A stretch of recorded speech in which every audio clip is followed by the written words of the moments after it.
যে দোকানে 50 লাখ টাকার মাল আছে সেও কিন্তু 2 টাকা দেয়, আবার যে দোকানদার চা বিক্রি করে সেও কিন্তু 2 টাকাই দেয়। তাহলে এর মধ্যে পার্থক্য কি থাকলো? হ্যাঁ, তাই না? কথা ঠিক না? তো এইটা আমি জানার চেষ্টা করলাম, এটা আমার জানার খুব আগ্রহ ছিল, বুঝলেন?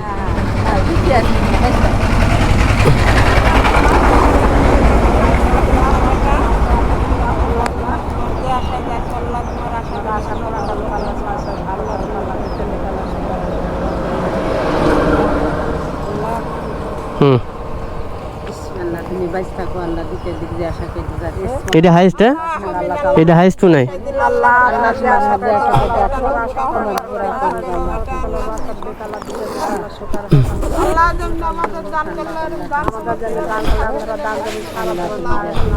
যে দোকানে 50 লাখ টাকার মাল আছে সেও কিন্তু 2 টাকা